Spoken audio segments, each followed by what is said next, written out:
Salut à tous! Aujourd'hui dans ce tuto Godot, on va voir comment implémenter un système de navigation en point and click pour un jeu de type RTS. À la fin de la vidéo, on aura cette petite scène où on peut contrôler un vaisseau en faisant un clic droit sur le sol pour lui donner une position cible. Le chemin jusqu'à cette position sera calculé à l'aide des outils de navigation de Godot 3.5 et plus. Comme d'habitude, n'oubliez pas que vous pouvez aussi récupérer tous les assets de la scène et les scripts qu'on va créer dans cette vidéo dans le repo GitHub avec tous mes tutos Godot. Et ceci étant dit, il est temps de s'y mettre et de découvrir comment mettre en œuvre ce système de navigation basique en commençant par la logique de clic. Ok, tout d'abord, voyons comment réagir à des clics droits sur le sol. Notre but ici, ça va être de surveiller les events d'input et si on en a un qui est un clic droit, convertir la position de notre curseur sur l'écran en une position dans la scène, sur le sol, à l'aide d'un recast. Ensuite, on montrera un petit asset de marqueur de position pour vérifier que la position est bien récupérée et pour donner un peu de feedback à nos joueurs.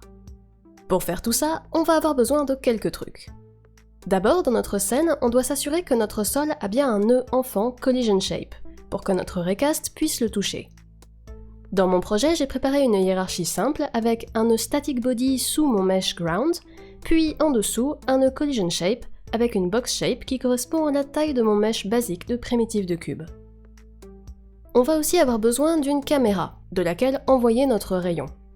Là aussi, j'en ai déjà ajouté une dans ma scène ici, et pour mon exemple, je lui ai donné un mode de projection orthographique pour avoir cet effet de jeu de stratégie vu de dessus.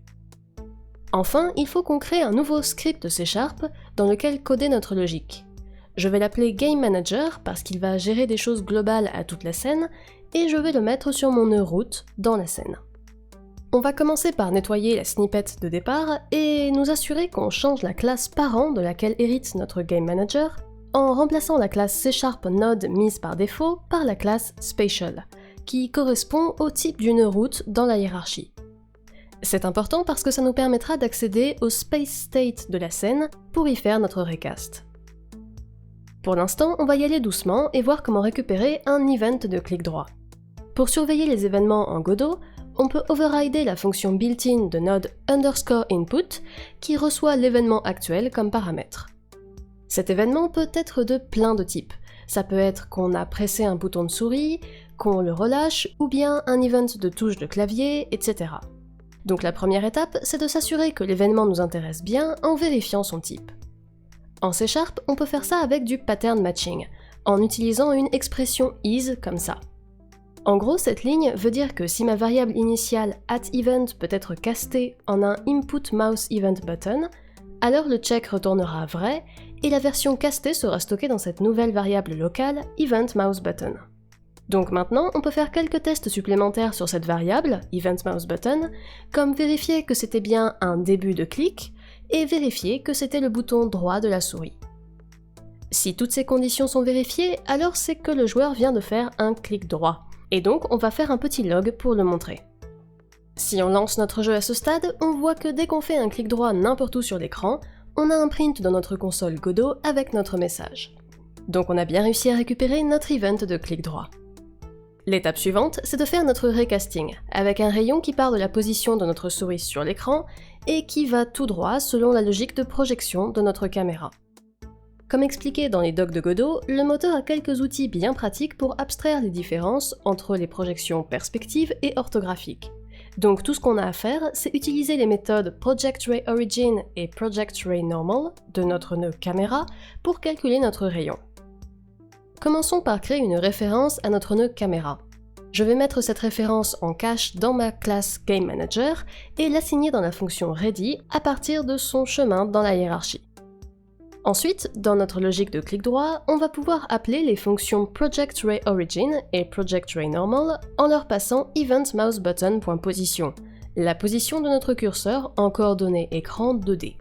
Ça va nous donner l'origine et la direction de notre rayon qu'on peut facilement combiner pour aussi obtenir l'autre extrémité. Cette valeur de 1000 est une longueur arbitraire pour notre rayon, que vous pouvez bien sûr ajuster en fonction des dimensions de votre scène. Maintenant qu'on a notre rayon, il va nous falloir un space state dans lequel faire notre recast. Pour l'obtenir, on va d'abord utiliser la méthode getWorld, qui est disponible pour tous les nœuds spatial, et ensuite extraire sa propriété directSpaceState. Ce state a une méthode intersectRay qui prend en entrée l'origine et la fin du rayon, et qui calcule toutes les intersections avec des éléments de la scène qui ont une collision shape. Ces résultats sont stockés dans un dictionnaire, donc pour savoir si on a eu un hit, il nous suffit de vérifier que notre variable intersection contient au moins un élément. Si c'est le cas, alors ça veut dire qu'on a cliqué sur quelque chose. Le problème par contre, c'est que pour l'instant, on ne peut pas être sûr que c'est bien le sol de notre scène. En effet, si vous regardez la hiérarchie de ma scène dans le repo GitHub, vous verrez qu'il y a d'autres objets ici avec des collision shapes, donc ces autres éléments pourraient tout autant être des matchs pour notre recast. Pour optimiser la recherche et la limiter juste au sol, on peut se servir du système de layer et de masque de Godot. J'ai déjà parlé de cette fonctionnalité dans un autre tuto que j'ai publié précédemment sur comment faire un jeu de tower defense en 2D en Godot C#, mais en gros, l'idée c'est d'assigner nos collision shapes ou nos bodies à des layers spécifiques, puis d'utiliser les masques correspondants pour filtrer juste ces objets quand on vérifie nos collisions, nos entrées et sorties de zones ou nos recasts par exemple. Dans notre cas, on va sélectionner le nœud static body qui est l'enfant de notre ground et changer son layer de la valeur par défaut de 1 pour mettre 2. Ensuite, dans notre script, on va définir cette valeur de masque comme une variable entière constante, et en bas, là où on fait notre recast, on va passer quelques paramètres en plus à notre appel à intersectRay pour ajouter ce masque à la fin. Le troisième paramètre au milieu est la liste des objets à exclure de nos checks d'intersection, qu'ici on peut laisser vide. Grâce à ce masque, on est sûr maintenant que si on a une intersection, c'est avec un objet sur le layer 2. Et comme notre ground est le seul objet sur ce layer, ça veut dire qu'on vient de cliquer quelque part sur le sol.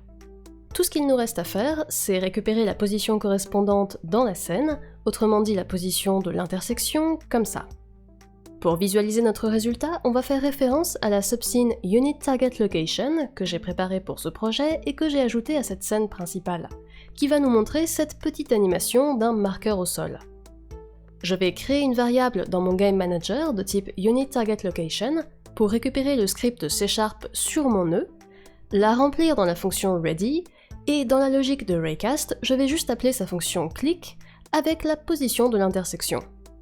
Cette fonction va simplement placer l'objet au bon endroit et lancer son animation de cercle qui s'étend et qui disparaît. Si on relance le jeu, on voit que maintenant, dès qu'on fait un clic droit sur le sol, notre joli marqueur se téléporte à cette position et commence son animation. C'est assez cool, on peut désormais facilement déplacer notre souris sur le terrain et cliquer pour choisir une position cible. Ce qu'on veut maintenant, c'est utiliser cette position comme destination pour notre petit vaisseau, et le faire se déplacer sur la carte pour le rejoindre. Sauf qu'on ne veut pas qu'il se déplace juste en ligne droite. Ce qu'on veut, c'est utiliser les outils de navigation de Godot pour qu'il trouve un chemin intelligent qui évite les obstacles sur la route.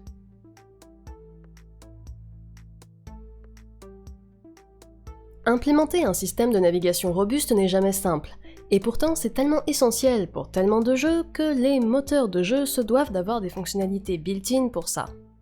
Donc au fil des ans, Godot a amélioré son système de navigation de différentes façons, et avec Godot 3.5, ils ont refactoré des choses et perfectionné leurs outils pour nous permettre d'assez facilement créer des agents et les faire se déplacer sur une carte en auto-calculant des chemins malins qui prennent en compte des zones autorisées et des zones bloquées.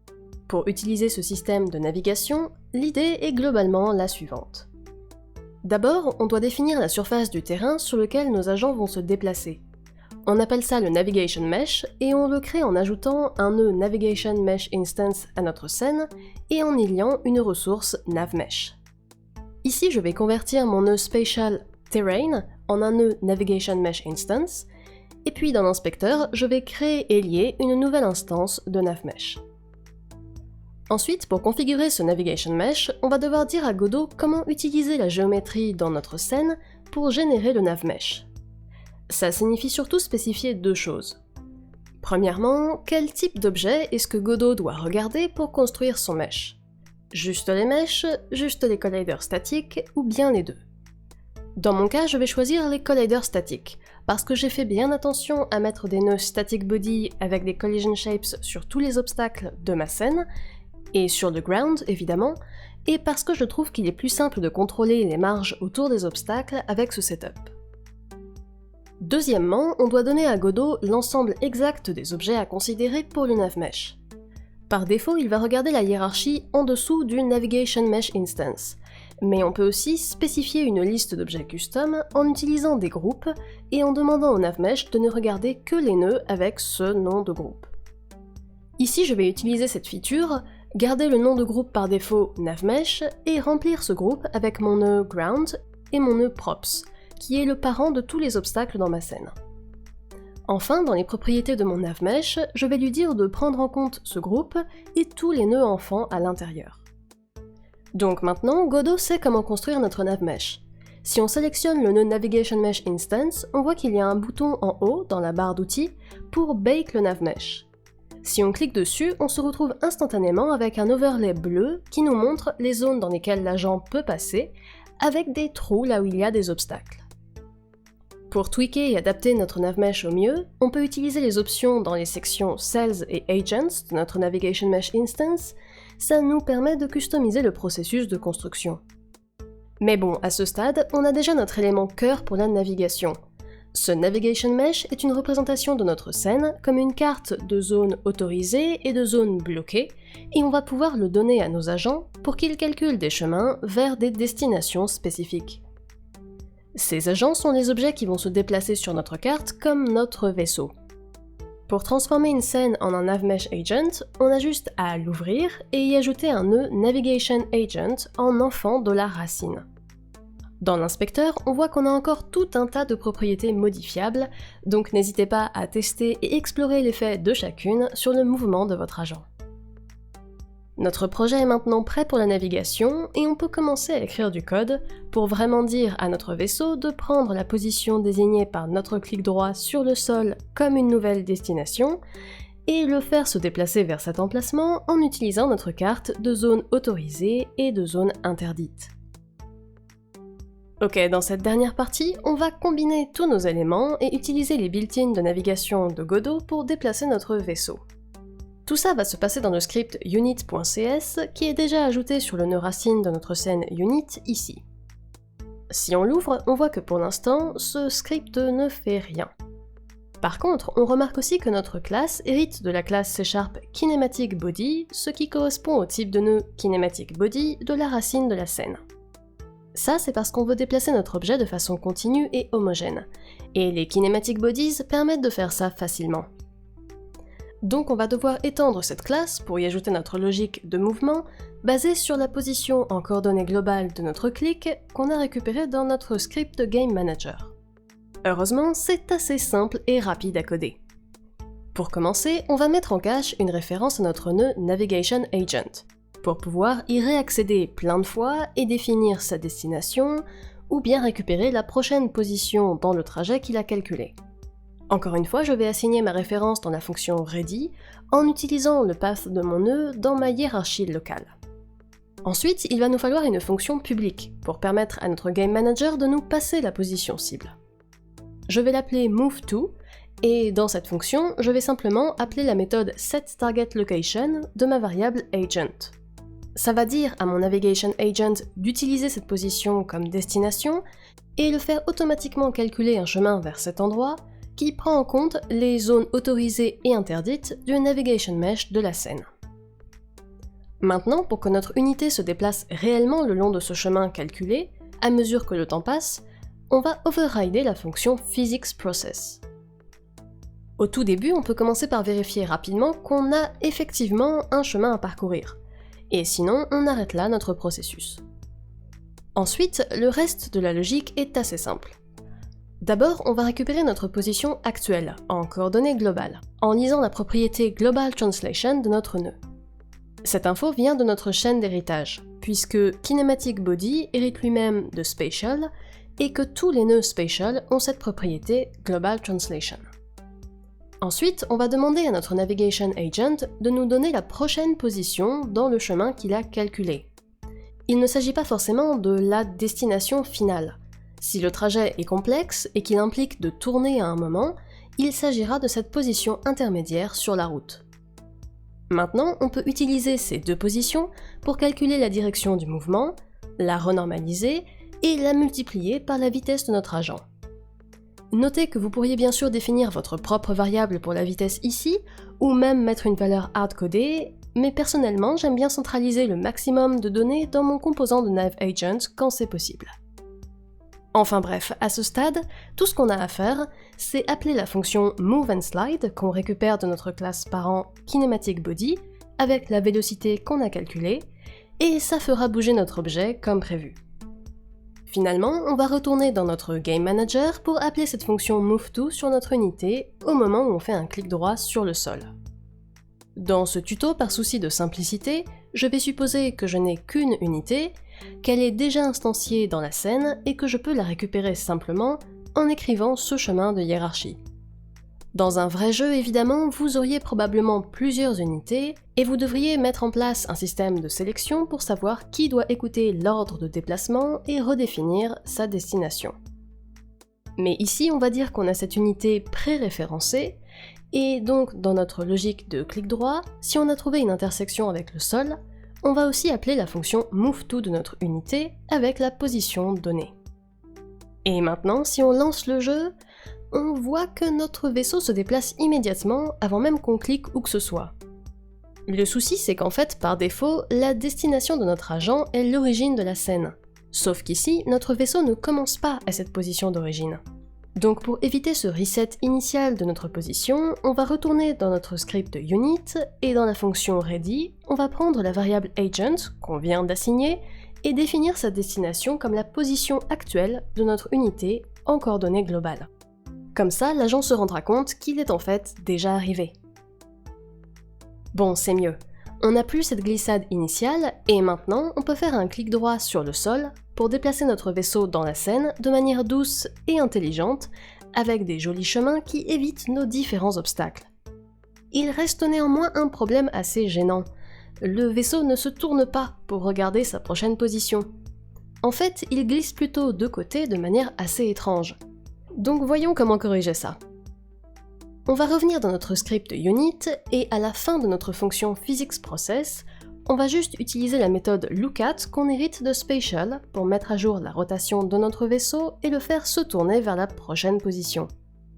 Notez que pour éviter les erreurs de calcul, il est bien de s'assurer que la distance entre notre position actuelle et la position regardée est au-dessus d'un petit seuil. Donc on va wrapper notre appel à lookAt dans un if check avec une petite valeur arbitraire pour la distance minimale. Et aussi une autre petite remarque en passant. Ici, je pars du principe que tous mes mouvements se font dans le plan horizontal. Donc c'est pour ça que j'utilise vector3.up à cet endroit et que je n'ajoute pas d'angle à ma direction de déplacement.